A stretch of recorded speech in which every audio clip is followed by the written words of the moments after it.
Bismillahirrahmanirrahim. Assalamualaikum warahmatullahi wabarakatuh.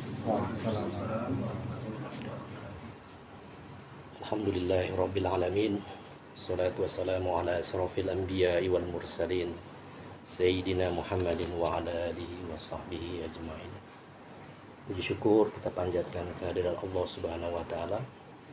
Kembali kita bertemu dalam diskusi dan pengajian pada malam hari ini, disertai dengan rintik-rintik hujan di luar ya. Selanjutnya selawat berangkaikan salam pada baginda Rasulullah Muhammad sallallahu alaihi wasallam, kepada para keluarga dan sahabat. Sahabat Taubi, senang sekali saya dapat menyapa kembali setelah satu pekan saya tidak hadir. Dan pada malam hari ini topik yang akan kita bahas adalah mengenai amanah yang dikhianati. Baik, marilah kita mulai diskusi kita ini dengan mengucapkan lafaz basmalah. Bismillahirrahmanirrahim. Amanah yang dikhianati, saya akan awali dengan pengertian dari amanah dan khianat sebagai dua kata dasar dari judul ini. Amanah adalah titipan yang harus dijaga ya, suatu titipan atau hal yang harus dijaga, yang tidak boleh diingkari, dan biasanya diberikan kepada orang yang terpercaya atau orang yang dipercaya. Sedangkan makna khianat itu sendiri sebagai lawan dari kata amanah adalah ketidaksetiaan atau ketidakjujuran dalam menjalankan amanah. Nah, jadi itu pengertian secara bahasa amanah dan khianat. Nah, di dalam Al-Quran Allah berfirman di dalam surat Al-Ahzab ayat 72 yang artinya, sesungguhnya kami telah menawarkan amanah kepada langit, bumi, dan gunung-gunung, dan mereka enggan menerima amanah itu karena khawatir akan mengingkari amanah itu, dan dipikulah amanah itu oleh manusia. Sesungguhnya manusia itu adalah sangat zalim dan bodoh, tidak menunaikan amanah. Nah, terkait dengan dalil yang disampaikan oleh Allah ini mengenai manusia yang tidak amanah dan tergesa-gesa atau terburu-buru dalam menerima amanah. Bahkan di dalam surat Al-Fatihah ya, surat yang selalu dibaca dalam setiap sholat, dalam 5 kali sehari ya, dalam 17 rakaat sholat, ternyata tidak lebih hanya sekedar melepaskan syarat wajib sebagai rukun sholat yang tidak boleh ditinggalkan, atau hanya sekedar bacaan yang diperdengarkan gitu, masuk dari telinga kiri, keluar naik angkot 64 ke Pinang Baris ya.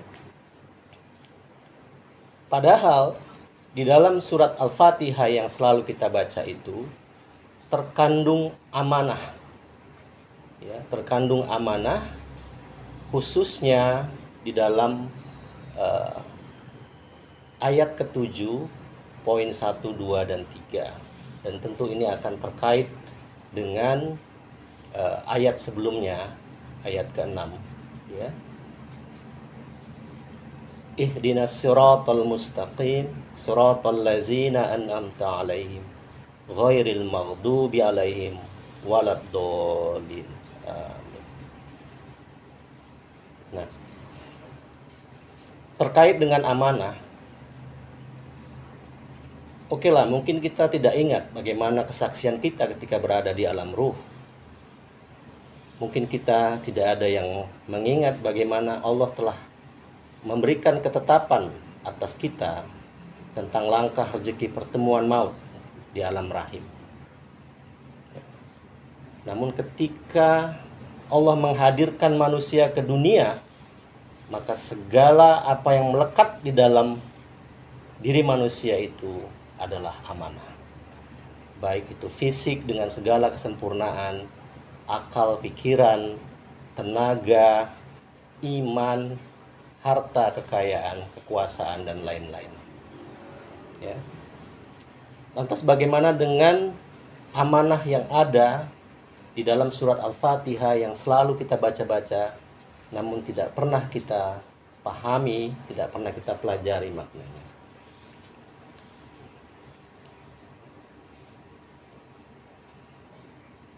Di dalam surat Al-Fatihah, khususnya pada ayat ke-7, terdapat 3 bagian. 1, 2, dan 3. Sebagaimana yang kita bahas dalam pertemuan sebelumnya, yang ini adalah melambangkan ibadah haji, zakat, dan puasa. Nah, kalau kita melihat di dalam Al-Quran, di dalam rukun Islam, Allah selalu memasangkan 2 hal yang sedikitnya 26 kali muncul di dalam Al-Quran. Aqimis sholah wa atuz zakah. Tegakkanlah sholat dan tunaikanlah amanah atau zakat. Ya. Di mana bagian amanah itu terdiri atau terdapat pada 3 bagian terakhir pada ayat ke-7. Lantas apakah kita sudah amanah dengan apa yang kita baca-baca selalu? Mungkin kita bisa mengintrospeksi diri kita, mengecam menjadi satu hal yang bisa kita camkan dari pertanyaan-pertanyaan berikut.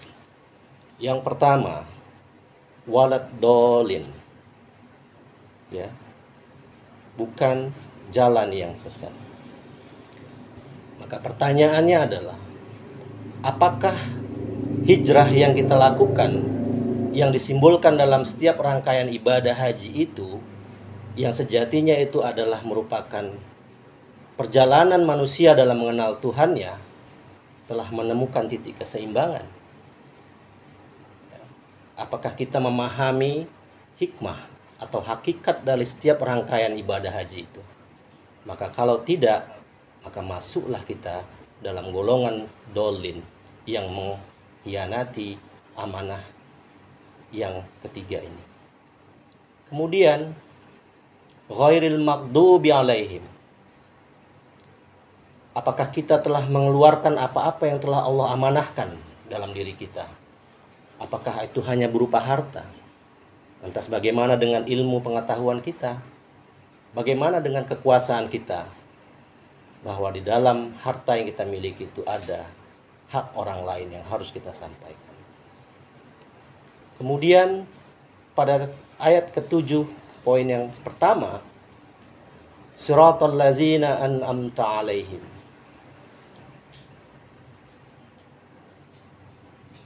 Amanah diberikan kepada orang yang terpercaya. Dan orang yang dipercaya ini adalah orang yang beriman. Allah menurunkan nikmat tertinggi, yaitu iman. Lantas bagaimana kita menunjukkan rasa beriman kita dalam ibadah puasa kita, yang hanya kita dan Allah yang tahu? Bahkan Allah di dalam hadis qudsi disampaikan bahwa puasa itu adalah untukku dan aku yang akan membalasnya. Maka apabila ketiga amanah ini sudah kita lakukan, maka ini akan menjadi permohonan kita kepada Allah. Ya Allah, kami telah mengingatmu, maka hindarkanlah kami dari maghdub dan dolin, dari murka dan jalan kesesatan atau golongan orang-orang yang kau sesatkan. Maka angkatlah derajat kami ya Allah ke tingkat yang lebih tinggi. Berilah kami cahaya yang menerangi jalan kami. Ihdinas siratal mustaqim. Jalan yang dapat menghubungkan, cahaya yang menghubungkan kami kepadamu ya Allah. Setidaknya kepadamu ya Rob. Semoga kau sampaikan kami kepadamu ya Ilah. Jalan orang-orang yang tersambung kepadamu, tentunya melalui jalan keistiqomahan. sahabat Tobi, sebagai kesimpulan, amanah adalah merujuk pada orang yang diberikan amanah, yang dapat dipercaya, dan percaya itulah adalah iman. Menunjukkan apakah orang tadi beriman, maka ia menegakkan sholat. Sebagaimana inti pengetahuan adalah pemahaman, dan inti pemahaman itu adalah pengamalan, maka marilah kita selalu bermohon kepada Allah agar selalu diberi kesempatan untuk dapat belajar, memahami, dan mengamalkan apa-apa yang telah Allah amanahkan terhadap diri kita masing-masing. Demikian sahabat Tobi, lebih kurang mohon maaf atas segala kekurangan, terima kasih atas segala perhatian. Alhamdulillahirabbil alamin, wallahu a'lam bishawab. Innalillahi wa inna ilaihi raji'un. Assalamualaikum warahmatullahi wabarakatuh. Ini, Pak.